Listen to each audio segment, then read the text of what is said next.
This program is sponsored by the partners and friends of Redeemer's Voice Media.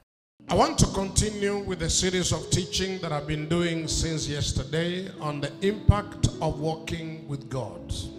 Nataka kuweza kuendelea na mafundisho ambayo nilianzilisha jana kuhusu manufaa ama matokeo ya kutembea na uwepo wa Mungu.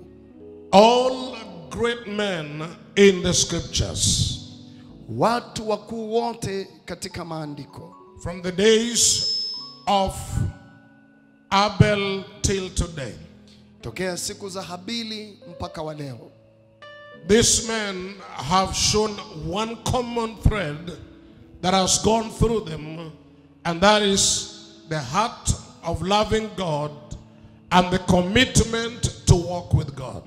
Hawa watu wanayo sifa moja, ambao wana moyo wa kumpenda Mungu na hali ya kujitolea kutembea na Mungu. It is a desire to be godly. Na ni tamanio kubwa kukuwa mtu mtaua. God desires to walk with men who have that quest to walk holy in his presence. Mungu anatamani na kuwatafuta watu walio na tamanio na shauku la kutembea mbele zake. Our theme scripture is Genesis 17. Na andiko letu la kimsingi ni Mwanzo 17. Verse number 1, God spoke to Abram. Mstari wa kwanza, Mungu akasema na Abram. Bible says when Abraham was 99 years old, the Lord appeared to Abram and said to him, I am Almighty God. Walk before me and be blameless. Abraham alipokuwa mtu wa miaka 99, Bwana akamtokea Abraham akamwambia, mimi ni Mungu Mwenyezi, uende mbele yangu ukae mkamilifu. And I will make my covenant between me and you and will multiply you exceedingly. Nami nitalifanya agano langu kati ya mimi na wewe, nami nitakuzidisha sana sana. Then Abraham fell on his face, and God talked with him, saying unto him, as for me, behold, my covenant is already with you, and you shall be a father of many nations. Abraham akaanguka kifudifudi. Mungu akasema, mimi agano langu nimefanya nawe, nawe utakuwa baba wa mataifa mengi. So God's advice to Abraham was that if you are going to be a beneficiary of the covenant that I have made already with you, then you need to walk uprightly, you need to walk with me and be blameless. Ushauri wa Mungu kwa Abraham ulikuwa ni kwamba iwapo utakwenda kunufaika na agano langu, itakupasa utembee mbele yangu na ukawe mkamilifu. That is to say, this walk will not be a walk of wavering. Maana yake ni kwamba huu mtembeo utakaotembea na mimi hautakuwa ni mtembeo wa kusita sita. This is not a journey of a short distance. Hii si safari ya masafa mafupi. We are going to walk with you until there is a fulfillment of that which I have spoken to you. Na tutakwenda kutembea nawe pamoja mpaka imetimia kila kitu nilichokuahidia. Romans chapter number 4 verse 16, we see the demonstration of this walk that Abraham determined to walk with God. Warumi 4:16 tunaona udhihirisho wa kile Mungu alichomwambia Abraham. Bible says, therefore it is of faith that it might be according to grace, so that the promise might be sure to all the seed, not only to those who are of the law, but also to those who are of the faith of Abraham, who is the father now of us all. Na kwa hiyo ilitoka katika imani, iwe ni kwa njia ya neema, ili kwamba ile ahadi iwe imara kwa wazao wote, si kwa wale wa Torati tu. As it is written, I have made you a father of many nations, in the presence of him whom he believed, God, who gives life to the dead and calls those things which do not exist as though they did. Na kama ilivyoandikwa, nimekuweka kuwa baba wa mataifa mengi mbele zake yeye aliyemwamini, yani Mungu mwenye kuwahuisha wafu, ayatajaye mambo yasiokuwepo kana kwamba amesha kuwepo. Who contrary to hope, in hope he believed, so that he became the father of many nations, according to what was spoken, so shall your descendants be. Naye aliamini katika kutarajia yasiyoweza kutarajiwa, ili apate kuwa baba wa mataifa mengi, kama ilivyonenwa, ndivyo itakavyokuwa uzao wako. And not being weak in faith, he did not consider, cycle that word, he did not consider his own circumstances, his own body, which was already dead, since he was about 100 years old, and the deadness of Sarah's womb. Na yeye asiyekuwa dhaifu wa imani alifikiri hali ya mwili wake uliokuwa umekwisha kufa, akiwa amekwisha kupata umri wa kama miaka 100, na hali ya kufa ya tumbo lake Sara. He did not waver at the promise of God through unbelief. Yeye hakusita kwa ahadi ya Mungu kupitia kutoamini, but was strengthened in faith, giving glory to God. Bali alitiwa nguvu kwa imani, akimtukuza Mungu. He was not weak in his belief.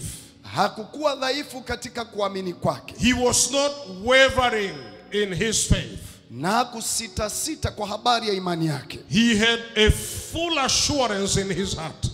Alikuwa na hakikisho katika moyo wake. Verse 21, the Bible says, and being fully convinced that what he had promised, that is what God had promised, he was also able to perform it. Huku akijua hakika ya kuwa Mungu aweza kufanya yale aliyoyaahidi. And therefore it was accounted to him for righteousness. Na kwa hiyo ilihesabiwa kwake kuwa ni haki. Genesis 17 we saw when Abraham was already the age of 99 years old.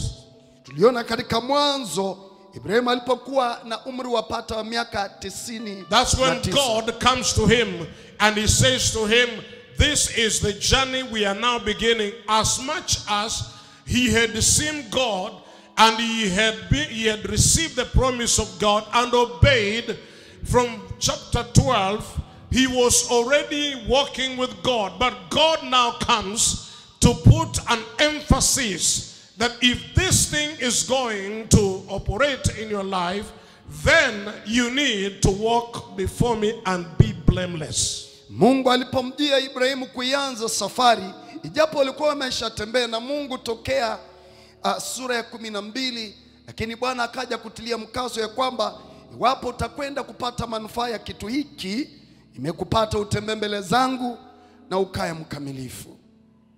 That is almost 15 years from the time that God had already spoken to him about the promises. Hii ni karibu miaka 15 tokea siku Mungu alimwaidia. We are living in a generation that wants things to be microwaved. Twaishi kizazi ambacho watu wanataka vitu vya upesi.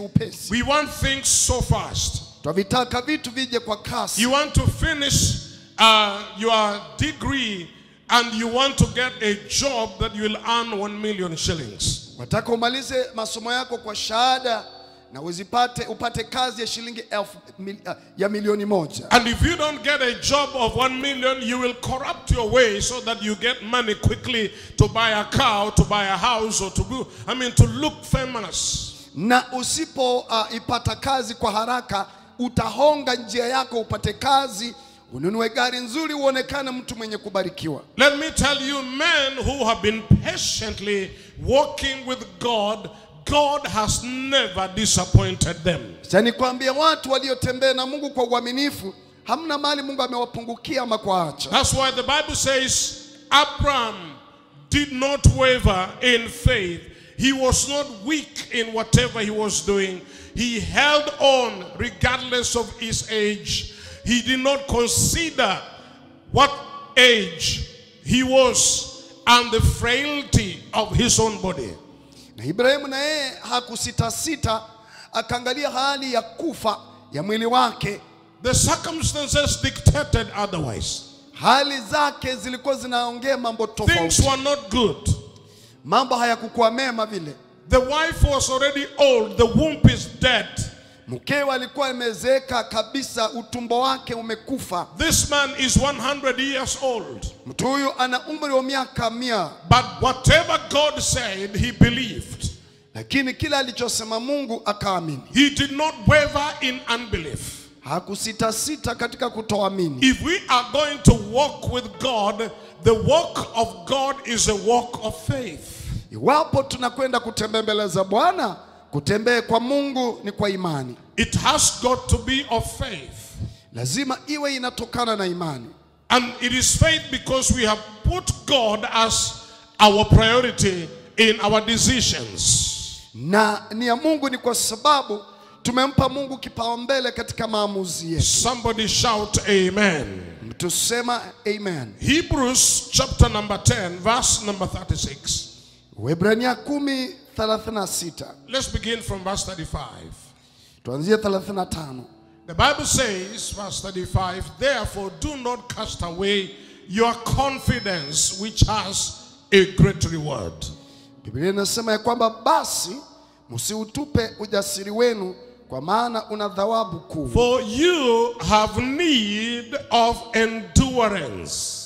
Maana mnahitaji saburi, so that after you have done the will of God, you may receive the promise. ili kwamba mkiisha kuyafanya mapenzi ya Mungu, So mpate that ile ahadi. after you have done the will of God, you may receive the promise. Ili kwamba mkiisha kufanya mapenzi ya Mungu, mpate ile What ahadi. is the will of the Lord? Basi mapenzi ya Mungu ni yapi? The will of the Lord concerning you is that you need to position yourself between him and you in uprightness, in obedience, and in blamelessness, that is in godliness. Na mapenzi ya Mungu ni kwamba lazima uimarishe katikati yako ule utakatifu, ule utii, na kutembea katika hali ya kumpendeza Mungu. Walk in a way that is worthy of God. Uitembee njia impasayo Mungu. Bible says, for yet a little while, verse 37, for yet a little while, and he who is coming will come and will not tarry. Kwa kuwa bado kitambo kidogo sana, yeye ajaye atakuja wala hatakawia. Now, the just shall live by faith, but if anyone draws back, my soul has no pleasure in him. Lakini mwenye haki wangu ataishi kwa imani, naye akisita, roho yangu haina furaha na yeye. But we are not of those who are drawing back to perdition, but of those who believe to the saving of the soul. Lakini sisi hatumo miongoni mwao wasitao kwa kupotea, bali tumo miongoni mwao walio na imani ya tuokoa. There is so much that the enemy is dictating to the church and to the people of God at such a time. Yapo mengi ambayo adui anajaribu kuyasukumilia kwa kanisa na watu wa Mungu kwa sasa. And many people's hearts are fainting. Na mioyo ya watu wengi inazimia kwao. Many people's hearts are discouraged. Mioyo ya watu wengi inavunjika mno. Many people's hearts have given up on God. Mioyo ya watu wengi yamekatisha tamaa kwa Mungu. If this God was with me, why are these things happening to me? Iwapo Mungu ina mimi, mbona haya nitokea? God is still there regardless of what the devil is whispering. Mungu yupo, ajalishi kile shetani ananong'ona. And I promise you, whatever he has covenanted to do in your life, it is gonna be fulfilled. Na kila Mungu amekuagiza atakufanyia, atakitimiza. He is not going to fail. He has promised it. Hatashindwa kufanya, maana amekwisha kuahidi. No circumstance negates that which God has already said. Hakuna hali yoyote itafutilia mbali kila Mungu amesema. No power can make God be reduced in whatever he is able to do. Hakuna nguvu zinaweza kumpunguza Mungu asitenda alichokisema. He is able to do exceedingly abundantly far above that which you are imagining, praying or asking or seeking for, according to your power of faith that is working inside you. Na anaweza kutenda makuu zaidi viwango kupita vile unavyowaza kufikiria ama kuomba, kulingana nguvu zitendazo kazi ndani mwako, nguvu za imani. Hebrews chapter 11 verse 6, the Bible says, but without faith it is impossible to please God. For he who comes to him must believe that he is, and that he is a rewarder of those who diligently seek him. Lakini pasipo imani haiwezekani kumpendeza Mungu, kwa maana mtu awaye amwendaye Mungu lazima amini kwamba yeye yuko, na kwamba huwapa thawabu wale wamtafutao kwa bidii. There is need for endurance. Na kuna haja ya subira. There is need for pursuit of God with diligence. Na kuna haja ya kumfuatia Mungu ukiwa na bidii. That's why Jesus said in the book of Matthew chapter 6, he said, seek ye first the kingdom of God and his righteousness.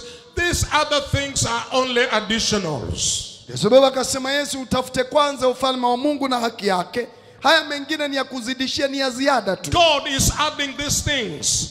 Mungu anaye haya yote. But why do we delay in receiving that which God has promised? Na mbona tuachelea kuyapata haya Mungu ameahidi? We are pursuing things instead of walking with God. Sisi tunayobidi kufuatia vitu pasina kumfuatia Mungu. We are seeking after silver and gold instead of seeking after righteousness. Tunatafuta hela badala ya kutafuta haki. If you walk with God, ukitembea na Mungu, looking unto him all the time, ukimtizamia wakati wote, not looking at his hand. You know, there are people who are following God like a hyena, looking at when the hand is going to drop so that they can swallow. Tusiangalie tukifuatia mkono wa Mungu kama vile watu wengine wamfuatia Mungu kama vile fisi akitarajia wakati mmoja mkono ule utaanguka. So when he sees the hand swinging, he thinks now it's the time. Now it's the time for that hand to fall. Anapoona mkono ule unavyosunguka hivi, anaona wakati wake wa kudondoka umefika. God does not say follow him. God says walk with me. Asemi nifuate, nasema tutembee pamoja. Let's walk together. Tutembee pamoja. As I turn, look at my eyes, look at my face. Nikigeuka angalia uso wangu, angalia macho yangu. Seek the face of the Lord. Utafute sana. You will know when he's happy and when he's not. Utamuona kama hana furaha ama yuna furaha. When you are a follower of God or a follower of Christ, you will never know the expression of his face because you are only seeing his back. Iwapo unamfuatia Kristo kwa nyuma, hautaona uso wake, maana unafuata tu maungo yake. That's why he says you need to have endurance. Anasema imekupasa uwe na subira. He says for a little while he who is coming will come. Na kwa muda mchache ajaye atakuja. And he will not tarry.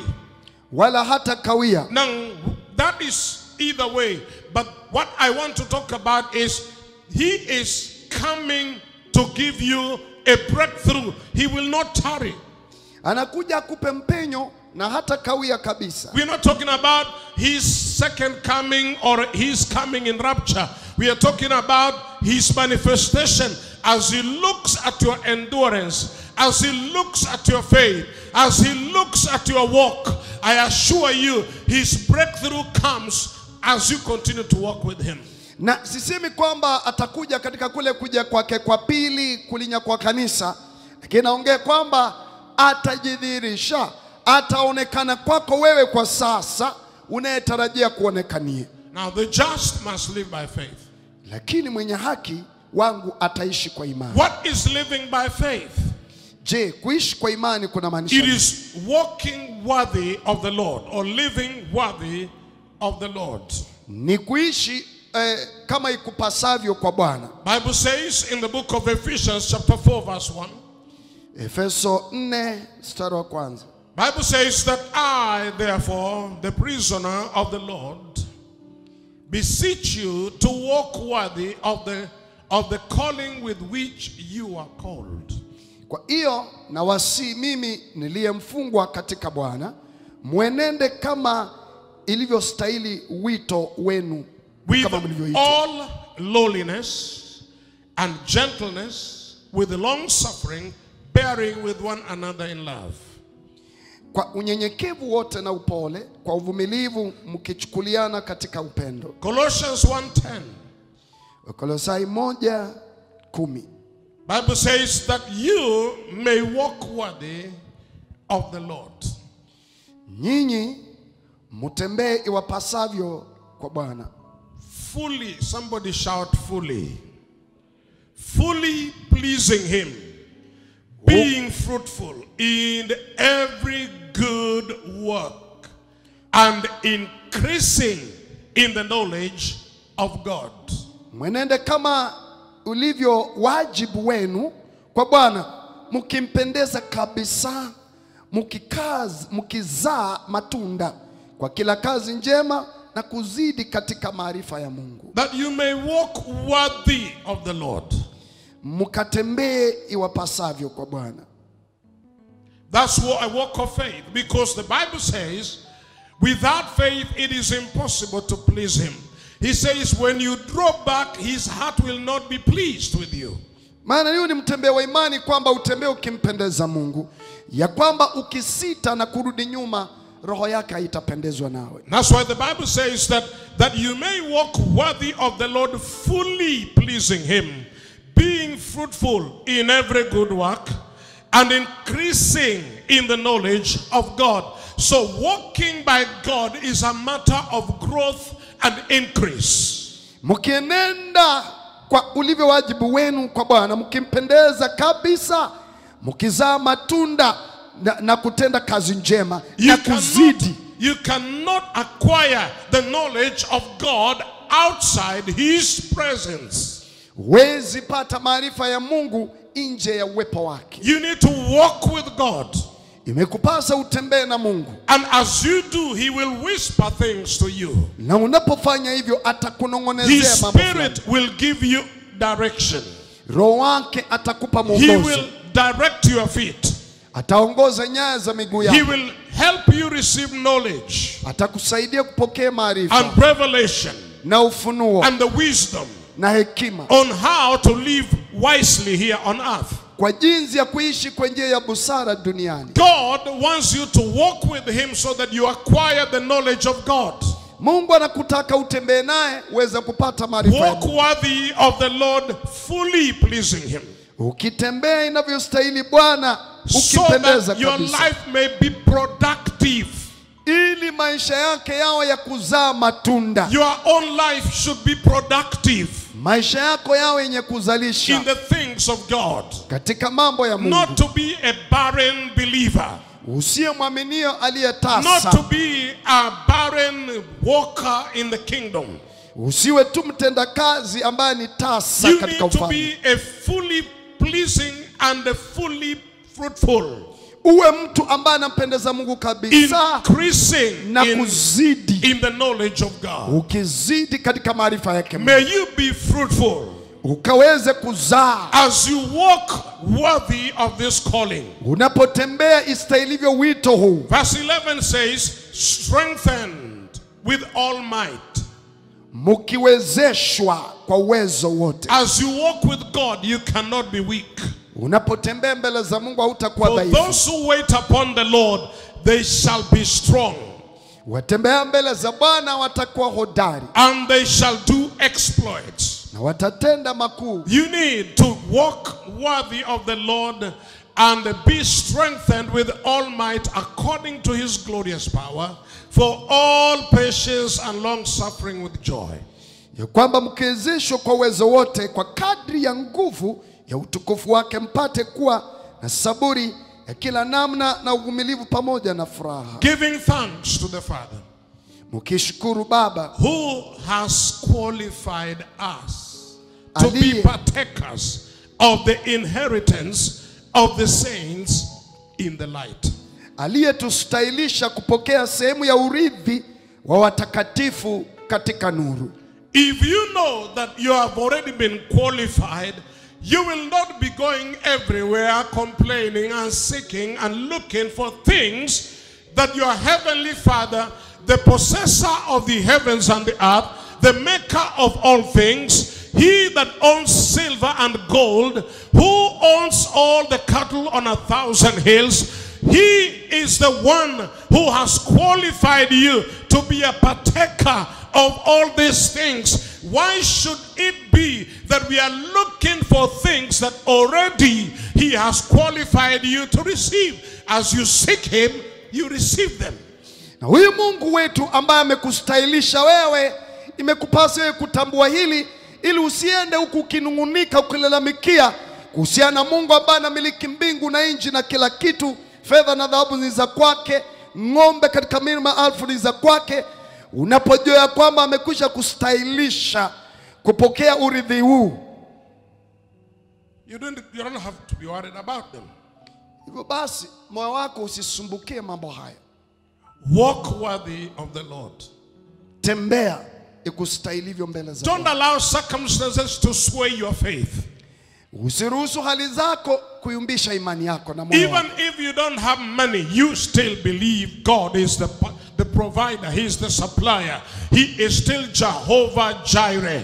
Hata kama huna kitu, endelee kuamini Mungu kwamba ndiye mwenye kutosheleza, ni Mungu mpeanaji ya I say ubaili. he is still Jehovah Jireh. Your circumstances doesn't change who he is. Yeye anasalia kuwa Jehova Jireh, haijalishi hali yako inasema nini. God is able to come through for you.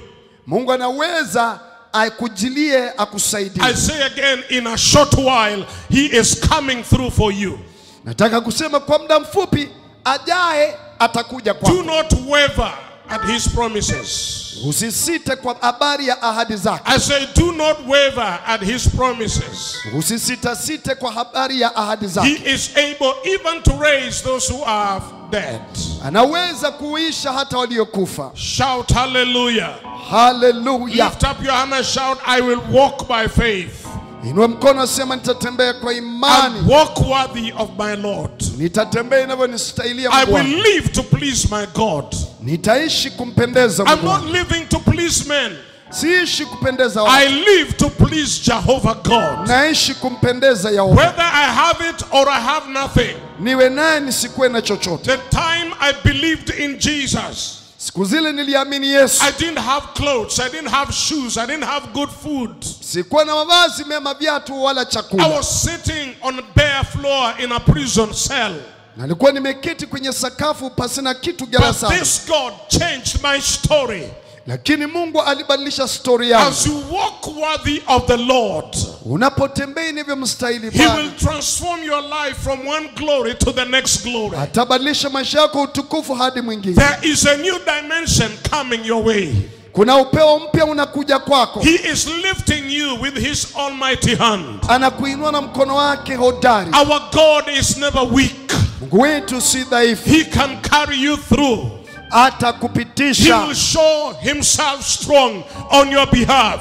Atajionesha mwenye nguvu kwa niaba yako. It does not matter how many things are ganging up against your life. Haijalishi mambo yanayojipanga juu The yako. Bible says underneath you are everlasting arms. Biblia inasema chini yako kuna mikono ya I milele. say underneath you are everlasting arms. Chini yako kuna mikono ya milele. If you believe it, shout hallelujah. Wapo unaamini sema He haleluya. is changing everything around you. Anabadilisha kila kitu kwako. You need to walk worthy of the Lord, Imekupasa utembee inavyomstahili Bwana. and things will begin to change. Na mambo kwako itabadilika. That you may walk worthy of the Lord, fully pleasing Him.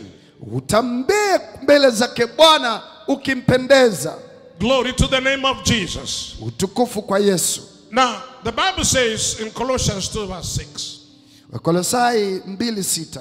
As you therefore have received Christ Jesus the Lord, so walk in him. Basi kama mlivyompokea Kristo Yesu Bwana, eneneni vivyo As hivyo. you therefore have received Christ Jesus the Lord, so walk in him. Basi kama mlivyompokea Kristo Yesu Bwana, enendeni vivyo hivyo. Rooted and builded up in him and established in the faith, as you have been taught, abounding in it with all thanksgiving. Wenye shina na wenye kujengwa katika yeye, mumefanywa imara kwa imani, kama mlivyofundishwa, mkazidi kutoa shukrani. This is a walk of faith. Huu ni mtembeo wa imani. Because if we are going to walk by faith, then we have to put aside carnal mindedness. Iwapo tutatembea na imani, basi tutaweka nia za kimwili kando. Because when you walk in the flesh, you are evaluating every circumstance based on your fleshly or carnal mind understanding.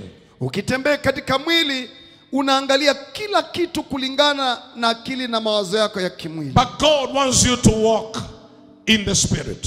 Lakini Mungu amekutaka utembee katika roho. Romans 5, the Bible says carnal mindedness cannot please God. Verse number 5, it says, for those who live according to the flesh, they set their minds on the things of the flesh.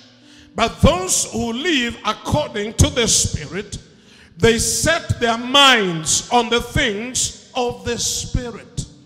Kwa maana wale wafuatao mwili huyafikiri mambo ya mwilini, bali wale wafuatao roho huyafikiri mambo ya roho. For to set the mind on the flesh is death, but to set your mind on the Spirit is life and peace. Kwa kuwa nia ya mwili ni mauti, bali ya roho ni uzima na amani. For the mind that is set on the flesh is hostile to God.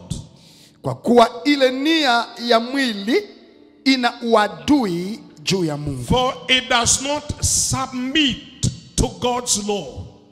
Kwa maana haitii sheria ya Mungu. Indeed, it cannot. Wala haiwezi kutii. Those who are in the flesh cannot please God. Wale waufuatao mwili hawawezi kumpendeza Mungu. You cannot walk with God in carnal mindedness. Wezi tembea mbele ya Mungu katika nia za kimwili. You see, your carnal mind is determined by how the environment is, how your eyes are seeing things. That's why the Bible says the righteous do not walk by sight, but they walk by faith. Yani nia ya kimwili huangalia mazingira yalivyo, macho inavyoona, lakini Biblia inasema ya kwamba mwenye haki hatembei kwa kuona, lakini anatembea kwa imani. If you look at things around you, they're not good. Ukiangalia mambo kando yako si mema vile. But if you have set your mind on Christ Jesus, everything is possible. Lakini kama macho yako ina mkazi ya Kristo, yote inawezekana. That's why I declare every single day I stand here, it doesn't matter what you have heard, what they have said, or what you have seen. I came to tell you, even if you have seen 10 people fall on your right hand side, by faith you are not a candidate of that kind of death. Sikiliza, sijui umeona nini ama ukaambiwa nini, hata iwapo umeshuhudia kwa macho yako watikuma umeanguka, sikiza, wewe sio kati ya hao waangukao. It is not so with the righteous. Si hivyo na walio haki. COVID came to pass. If it comes to your house, it didn't come with any intent to kill you. If it came with an intent to kill you, you still are unkillable. COVID-19 haikukuja ikuue. Ijapo kama ilikuja ikuue, wewe huliki. I say COVID-19 cannot kill you. Nasema hivi, COVID-19 haikuui wewe. Amen. In 1998, there is a family that came to me. They were already, the CD4 count in their bodies was so low because they were suffering from HIV and AIDS. And when they came to my office, I said, you are not dying, you will live to declare the glory of the Lord. Since 1998 till today, they are strong, they are blessed, the children have gone through school. The young girl that was sick, almost dying at that time, is now gone through university. Na mwaka wa 1998 familia moja ikaja kwangu. CD4 count yao ilikuwa ndogo sana, maana walikuwa wanaugua ugonjwa na virusi vya ukimwi tokea mwaka ule mpaka wa leo. Maana niliwatangazia hawafi, wataishi kuutangaza utukufu wa Bwana. Na hata yule msichana mdogo ambaye alikuwa ameadhirika mno, ninapoongea kwa sasa ashamaliza chuo kikuu. And their parents are pastors today. Na wazazi wake ni wachungaji leo hii. Look at two people around you or on the phone and tell them, listen, you cannot be killed by COVID-19. Angalia watu walio karibu na wewe ama kwa hiyo simu, waambie kwamba wewe kuuliwa na COVID haiwezekani. They are saying oxygen is too low. I serve the God who created oxygen. His factory of manufacturing oxygen is still active even today. His machinery has not changed. His power is not been reduced. Stop listening to negative information. Etu anakuambia hewa imepungua. Nataka nikwambie kwamba Mungu tunayemtumikia, viwanda vyake vya kutengeneza hewa ama oksijeni vinafanya kazi. Wacha kuamini habari potovu. The Bible says, for when you set your mind on the flesh, you die. Nasema wale waifuatayo mwili hufa. Those who set their mind on the flesh, it is death. Wale nia zao zinaelekea mwili ni kifo na mauti. To be carnally minded is death. Kukuwa na nia ya kimwili ni mauti. But to be spiritually minded is life and peace. Bali nia ya roho ni uzima na amani. I curse everything that is bringing sorrow, fear, anxiety in your life now in the name of Jesus. Na laani kila kitu kinacholeta wasiwasi, hofu katika maisha yako sasa hivi. You need to step up and live on a new dimension, a new paradigm in the kingdom of God. Panda ngazi, ishi upeo wa juu katika ufalme wa Mungu. Shout hallelujah. Sema hallelujah. Ask doctors that are here, who are all nurses, who are always in the hospital. Anybody who comes, it doesn't matter how sick they are. Anybody who comes and they says, I'm not going to die by this thing, they never die. They walk out, even though their life was very critical.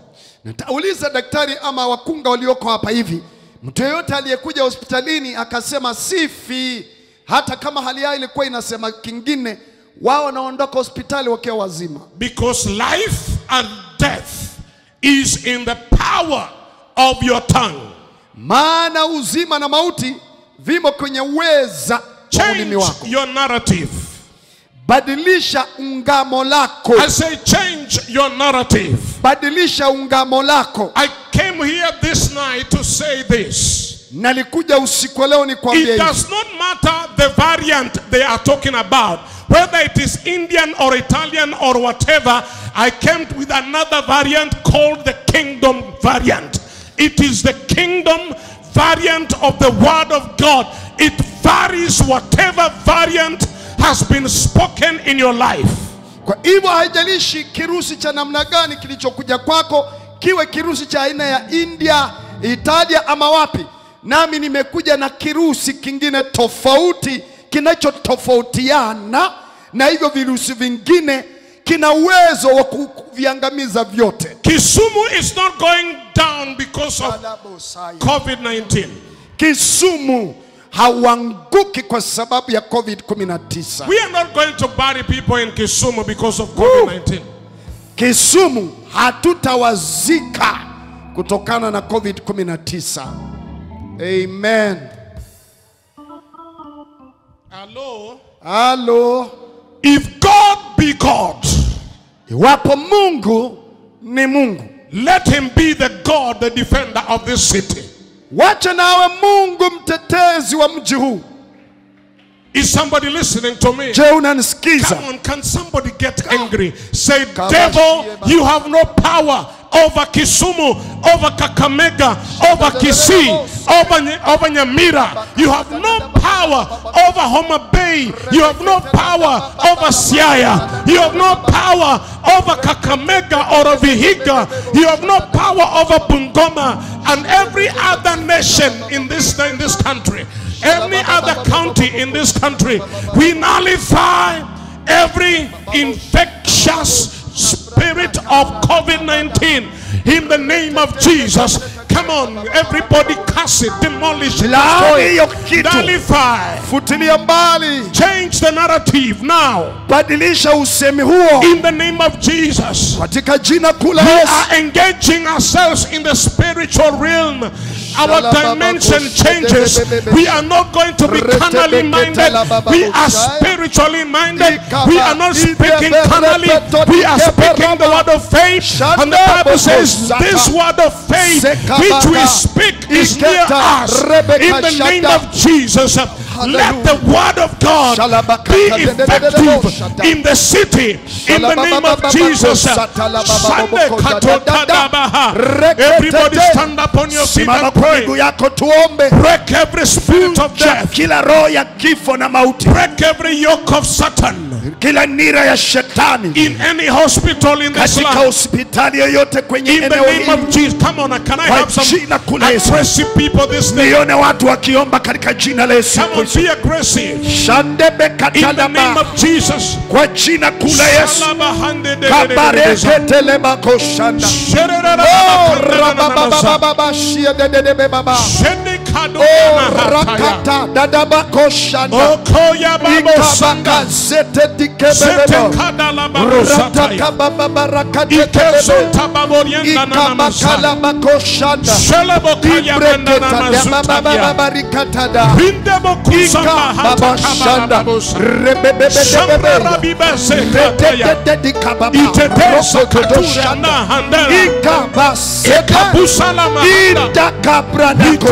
We destroy, we scatter every army of Satan, every negative narrative that has been spoken over this region. In the name of Jesus, we break that power, we demolish, we reverse every negative speech. In the name of Jesus.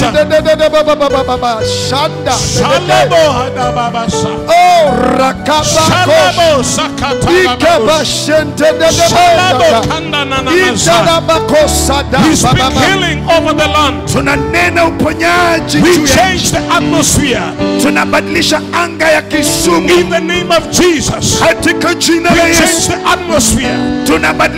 We crush every fear. In the name of Jesus. We are not losing our confidence in the Lord.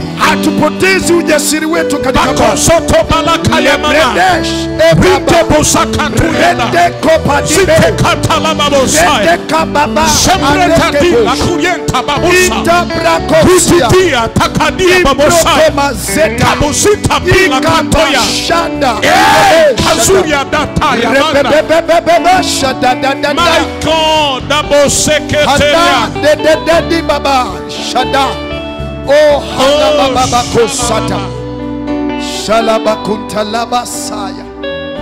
When visiting Kisumu City, join Bishop Mark Kigohi at Jesus Celebration Center next to the Kisumu National Polytechnic for our Grace Hour and Sunday services. For more information, visit us online. We thank the partners and friends of Redeemer's Voice Media for making this program possible.